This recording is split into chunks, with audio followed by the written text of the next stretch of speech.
Huminga ng malalim. Ipikit ang iyong mga mata. Hayaan mong mawala ang bigat ng araw na ito.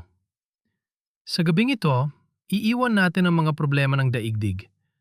Ang mga ingay ng syudad, ang mga pag-aalala ng isip, lahat ng yan ay magiging kasing liit ng isang butil ng buhangin. Isipin mo ang kalawakan. Madalas nating isipin na ang universo ay isang nakakatakot at malamig na lugar, ngunit yan ay isang pagkakamali. Ang kalawakan ay ang pinakamalaking duyan ng kapayapaan. Ngayong gabi, maglalakbay tayo ng milyon-milyong light years ang layo nang hindi umaalis sa iyong higaan.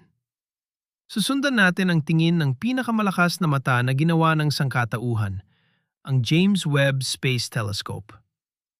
Ipapakita ko sa iyo ang isang pagtuklas na nagpabago sa pagtingin natin sa mga bituin. Isang pahiwatig, isang bulong ng buhay sa ibang mundo. Habang nakikinig ka, mararamdaman mo ang paggaan ng iyong katawan. Hayaan mo manghiwaga ng kalawakan ang magheheles sa iyo patungo sa isang mahimbing na tulog. Bago tayo lumipad, patungo sa hindi kilalang mundo, kailangan muna nating makilala ang ating magiging gabay. Ang James Webb Space Telescope. Isipin mo ang isang malaking salamin, kasing laki ng isang tennis court, na gawa sa purong ginto at beryllium. Ito ay tahimik na lumulutang sa madilim na kalawakan, 1,000,000 milya ang layo mula sa ating asul na planeta. Ang teleskopyong ito ay hindi tulad ng ating mga mata. Nakikita nito ang hindi natin nakikita. Nararamdaman nito ang init ng mga bituin na matagal nang pumanaw. Nakikita nito ang infrared na liwanag na kayang tumagos sa pinakamakapal na alikabok ng kalawakan. Kung paanong ang isang night vision camera ay nakakakita ng init ng isang hayop sa gitna ng madilim na gubat, ganoon din ang ginagawa ng James Webb sa kalawakan. Sa pamamagitan ng gintong salamin na ito, tinitigan ng sangkatauhan ang isang maliit na bahagi ng langit sa konstelasyon ng Leo. At doon, sa gitna ng kadaliman, nakita na lang isang kwento na naghihintay lamang mabasa. Isang kwento ng isang planetang umiikot sa isang pulang bituin. Simulan natin ang paglalakbay mula sa iyong kwarto. Isipin mo na ikaw ay unti-unting umaangat.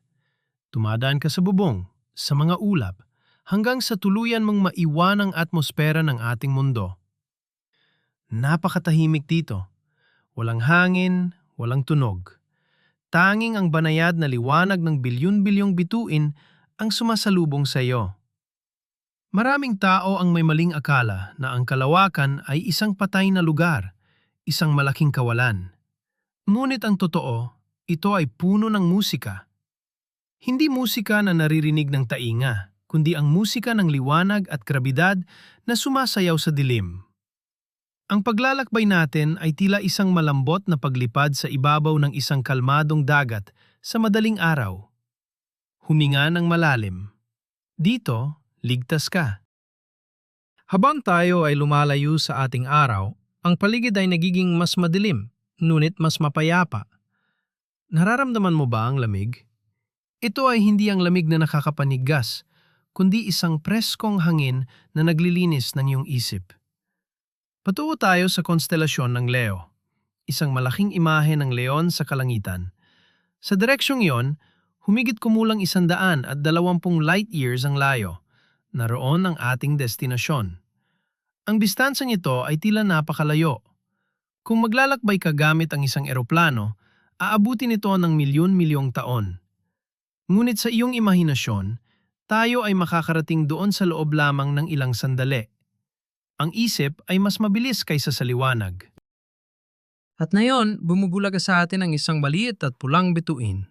Ito ang K2-18, isang red dwarf star. Mas maliit ito kaysa sa ating araw, at mas malamig ang init na ibinibigay nito. Isipin mo ang isang mainit na uling na dahan-dahang nawawalan ng alab. Ganyan ang kulay nito. Isang malalim na pula na nagbibigay ng kalmadong liwanag sa paligid nito. Hindi nakakapasong init, kundi isang mainit na yakap. Sa ilalim ng liwanag ng pulang bituin na ito, isang lihim ang nagtatago. Isang mundong tinatawag na K2-18b. Ang planetang ito ay isang tahimik na higante, naghihintay na matuklasan. Ang planetang K218b ay hindi katulad ng daigdig. Ito ay mas malaki, halos 8 beses na mas mabigat. Isa itong uri ng planeta na tinatawag na sub-Neptune. Pero wag hayaang takutin ka ng laki nito. Sa kabila ng laki nito, ito ay nasa isang perpektong lokasyon. Tinatawag ng mga siyentipiko ang lugar na ito bilang habitable zone o ang Goldilocks zone. Ibig sabihin, ang distansya ng planeta sa kanyang pulang bituin ay tama lang. Hindi masyadong mainit para matuyo ang tubig at hindi masyadong malamig para magyelo ang lahat. Isipin mo ang isang perpektong tasa ng tsaa bago ka matulog. Hindi nakakapaso, hindi malamig. Tama lang para magbigay ginhawa. Ganyan ang K218b. Paano ba natin nakita ang mundong ito na napakalayo? Dito pumapasok ang hiwaga ng James Webb Telescope. Hindi natin direktang nakikita ang planeta. Sa halip, hinihintay natin itong dumaan sa harap ng kanyang pulang bituin. Kapag nangyari ito, hinaharangan ng planeta ang isang maliit na porsyento ng liwanag. Isang napakaliit na pag-aninaw. Isipin mo ang isang maliit na alitaptap na lumipad sa harap ng isang kandila. Babawas ang liwanag ng kandila ng napakaliit. Ganyan nararamdaman ng Webb Telescope ang presensya ng planeta. Ito ay isang sayaw ng anino at liwanag na nagaganap ng bilyon-bilyong taon. Ngunit ang tunay na mahika ay nangyayari sa atmosfera ng planetang ito. Habang ang liwanag ng pulang bituin ay tumatago sa gilid ng atmosfera ng K218b, ang hangin sa planeta ay sumasala sa liwanag. Bawat chemical, bawat gas na nasa hangin ng planeta ay sumisipsip ng particular na kulay ng liwanag. Katulad ng paggawa ng rainbow kapag umuulan dito sa Earth. Kinukuha ng telescope ang liwanag na ito at binabasa ito na parang isang barcode sa isang tindahan. Ang barcode na ito ay ang fingerprint ng kalikasan. Ipinapakita nito kung ano ang gawa ang hangin ng mundong ito. Tahimik na binabasa ng makina ang mga lihim ng hangin. At ano ang nakita ng James Webb sa barcode ng liwanag? Dito nagsimula ang pagkamangha ng buong mundo. Nakakita ang telescope ng mga molekula na naglalaman ng carbon dioxide at methane. Ang mga gas na ito ay kilalang-kilala natin dito sa ating sariling planeta. Ang pag-iron ng mga gas na ito sa atmosfera ng isang planeta na napakalayo ay isang malaking hakbang. Ipinapahiwatig nito na ang mundong ito ay hindi lamang isang malamig na bato. Ito ay may aktibong kapaligiran, may nagaganap na pagbabago. Isipin mo ang amoy ng sariwang hangin pagkatapos ng ulan. Ganyan ang pakiramdam ng pagtuklas na ito para sa mga astronomo. Ang pagkakaroon ng maraming methane at carbon dioxide habang walang nakitang ammonia ay nagbigay ng isang kamanghamanghang teorya sa mga siyentipiko. Ang K218b ay maaring isang Hycean world. Ano ang Hycean world? Isipin ang pinakamalaking karagatan na nakita mo sa iyong buong buhay. Ngayon, palakihin mo ito hanggang sa sakupin nito ang buong planeta. Walang kontinente, walang mga isla, tanging tubig lamang na umaabot sa buong palibot ng globo. At sa itaas nito, isang napakakapal na atmosfera na gawa sa hydrogen. Isang mundong nababalot ng walang hanggang karagatan. Pakinggan mo ang tunog ng tubig sa iyong isipan. Isipin ang malalaking alon na banayad na humahampas sa kanilang mga sarili dahil walang dalampasigan na sasalubong sa kanila. Ang karagatan nito ay nasa ilalim ng isang pulang kalangitan. Madalas nating isipin na ang buhay ay nangangailangan ng berdeng damo at asul na langit. Ngunit yan ay isang limitadong pananaw. Sa mundong ito, ang buhay ay maaring lumangoy sa kalaliman ng isang maligamgam at madilim na tubig. Hayaan mong ang ideya ng isang walang katapusang dagat ay magpatahimik sa iyong naguguluhang isip. Ang tubig ay simbolo ng kapayapaan at kalinisan. Ang presyon sa karagatang ito ay napakatindi. Mas malalim ka pa sa pinakamalalim na bahagi ng Mariana Trench dito sa daigdig. Dahil sa matinding presyon, ang tubig sa ilalim ay hindi na magiging likido, kundi maaaring maging isang kakaibang uri ng yelo na tinatawag na hot ice o mainit na yelo. Isang paradox, hindi ba? Yelo na hindi malamig, kundi nabuo lamang dahil sa bigat ng karagatan sa ibabaw nito. Sa mga lugar na ganito, ang mga pisikal na batas ng ating mundo ay tila umiiba. Nakakapahinga isipin na may mga lugar sa universo kung saan ang imposible ay nagiging totoo. Subalit, ang pinakakapanapanabik na bahagi ng pagtuklas ng James Webb ay isang mahinang senyales na tila isang bulong sa hangin. Sa pagbabasa ng mga spectrum ng liwanag, nakita ng telescope ang posibleng presensya ng isang molekula na tinatawag na dimethyl sulfide o DMS. Bakit ito napakahalaga? Upang maunawaan mo, kailangan nating bumalik muna sandali sa Earth. Pumunta tayo sa dalampasigan. Langhapin ang amoy ng dagat. Ang alat at sariwang amoy na yon ay bahagyang dahil sa DMS.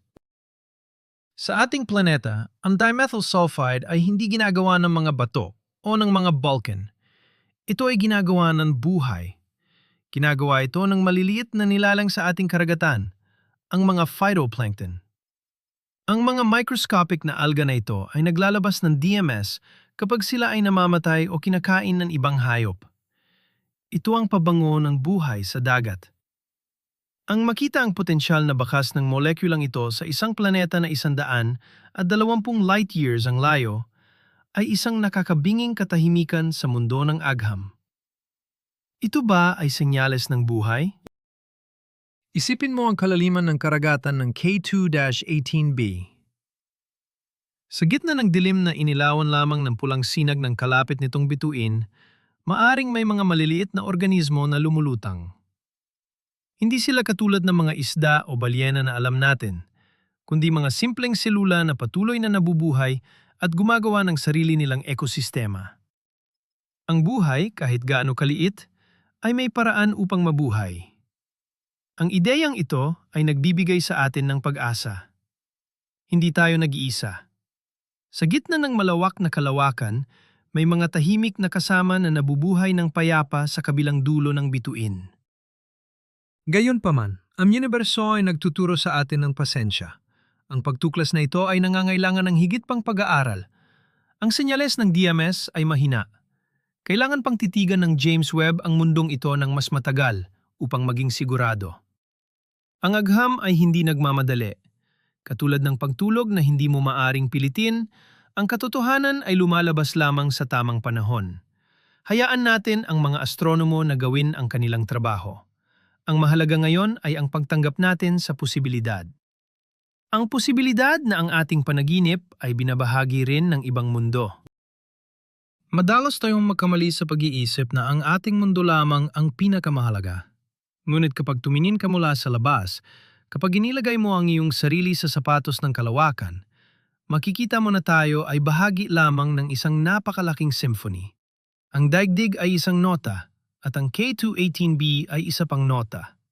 Kapag pinagsama, gumagawa sila ng musika na nakakapagpawala ng anumang lungkot at pagkabalisa.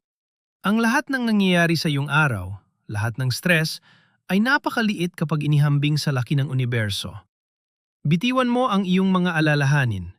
Hayaan itong tangayin ng solar wind. Habang tayo ay lumilipad sa ibabaw nitong malawak na karagatan ng K2-18b, mapapansin mo ang kapayapaan ng walang hanggang tubig. Walang mga lungsod na maingay. Walang mga abalang kalsada. Tanging ang maindayog na paghampas ng mga alon at ang makapal na ulap ng hydrogen na nagpoprotekta sa planetang ito. Ito ay isang sanctuary. Isang lugar kung saan ang panahon ay hindi nagmamadali.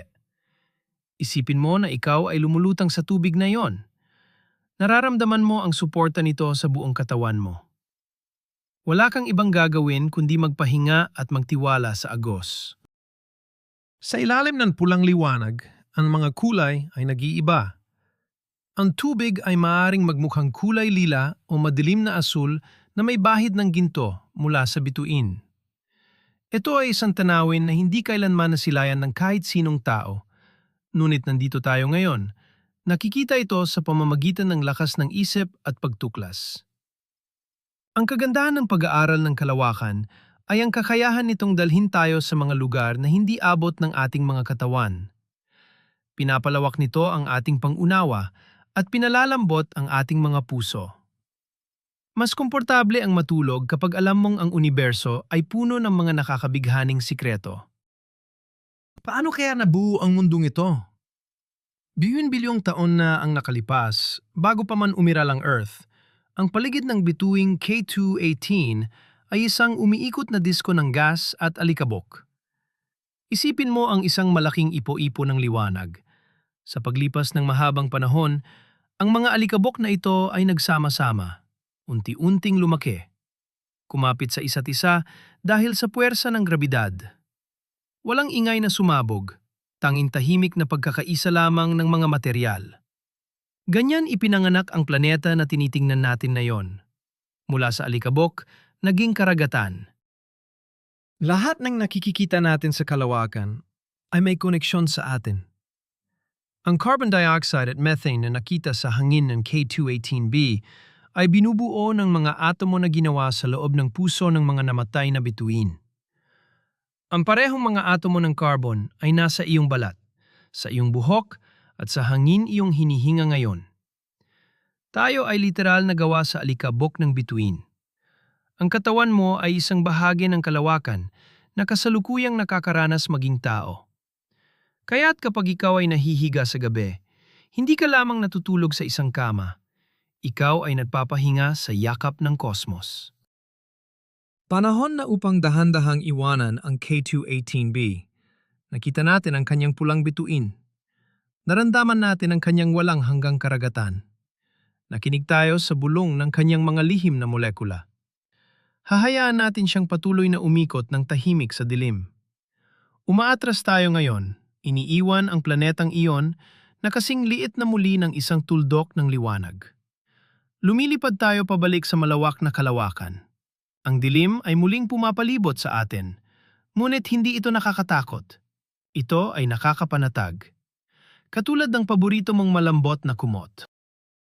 Sa ating paglalagpay pabalik, dumadaan tayo sa libu-libong iba pang mga bituin. Bawat isa sa kanila ay posibleng may sariling mga planeta, sariling karagatan, at sariling mga kwento na hindi pa natin naririnig. Ang universo ay isang malaking aklatan, at ang K2-18b ay isa lamang pahina sa unang aklat. Ang isiping ito ay nag-aalis ng lahat ng bigat. Ang iyong mga problema ay walang puwang dito sa gitna ng bilyon-bilyong nagniningning na araw. Dito, ang tanging batas ay kapayapaan, grabidad, at panahon. Minsan, ang pinakamagandang gawin upang makatulog ay ang tigilang isipin ang mga maliliit na detalye ng ating buhay at sa halip ay tingnan ang pinakamalaking larawan na posible. Panuurin mo kung paano gumagalaw ang mga nebula, ang mga ulap ng gas na mukhang mga ipinintang sining sa kalangitan. May mga asul, lila, at kulay rosas na naghahalo-halo ng napakabagal. Gumagalaw sila sa loob ng milyon-milyong taon. Ang pagkaapurado ng araw-araw ay nawawala kapag nakaharap mo ang kawalang hanggan ng oras sa kalawakan. Habang papalapit tayo sa ating solar system, makikita natin ang Oort cloud, ang tahimik na hangganan ng ating bahay sa kalawakan. Ito ay puno ng mga yelong kometa na tahimik na natutulog, naghihintay na tawagin ng araw. Dito, walang init at walang galaw. Isang ganap na pagtigil ng oras. Hayaan mong ang katahimikan ng Oort cloud ang pumasok sa iyong mga kalamnan. Mula sa iyong mga paa, paakyat sa iyong mga binti hanggang sa iyong mga balikat. Lahat ay nagre-relax. Lahat ay sumasama sa lamig ng kosmos. Ngayon, nakikita na natin ang ating sariling araw. Isang maliwanag na dilaw na bituin, sumisikat at nagbibigay buhay. At doon, umiikot ang ating pamilyar na mga planeta. Tumadaan tayo sa mga singsing ng Saturn, ang mga piraso ng yelo na kuminang na parang mga diamante sa dilim. Tahimik at marilag silang umiikot. Napakasarap panuurin. Ang kalawakan ay hindi nagmamadali at hindi mo rin kailangang magmadali. Ang iyong pagtulog ay paparating ng kusa na parang orbit ng isang planeta na walang sinumang makakapigil. At ngayon, nariyan ang Mars, ang pulang planeta na tahimik at kalmado. Mga tuyong lambak at malalaking bundok ng yelo at bato na walang gumagambala sa buong araw at gabi. Nakakapagbigay ginhawa ang pagtingin sa isang lugar na tahimik sa loob ng mahabang panahon. Pagkatapos, ang buwan, ang ating sariling bantay sa gabi. Ang pamilyar na kulay pilak nito na laging nandyan upang ilawan ang pinakamadilim na gabi ng Earth. Ang buwan ay nakangiti sa iyo. Sinasabing ligtas ka na. Tinitingnan natin muli ang daigdig mula sa itaas. Isang asul na marble na lumulutang sa dagat ng dilim. Nakikita mo ang mga ulap na pumuputong sa mga karagatan. Ang mga ilaw ng gabi sa kontinente kung saan tayo nakatira. Dito nagsimula ang lahat ng kilala mo, lahat ng minahal mo, at lahat ng pangarap mo. Napakaliit, napakarupok, ngunit napakaganda. Ang ating mundo ay isa ring oasis, tulad ng K2-18b na ating binisita kanina. Pareho tayong lumalangoy sa kosmikong karagatan. Pababa na tayo, dahan-dahan. Pumapasok tayo sa atmosfera ng Earth na parang isang balahibo na nahuhulog mula sa langit. Walang init, walang paggalaw na mabilis. Tanging isang napakalambot na pagbaba. Naririnig mo muli ang banayad na hangin sa labas ng iyong bintana. Ang mga puno na sumasayaw. Nakarating na tayo sa bahay. Ang iyong isip ay malinaw na ngayon, nalinisan ng hangin mula sa isang bituin na 120 light years ang layo.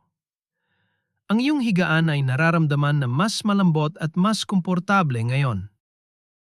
Habang natutulog ka, ang James Webb Telescope ay patuloy na magbabantay. Patuloy nitong tititigan ang kalawakan, patuloy na mangongolekta ng liwanag. Hindi ito natutulog upang ikaw ay makatulog ng payapa.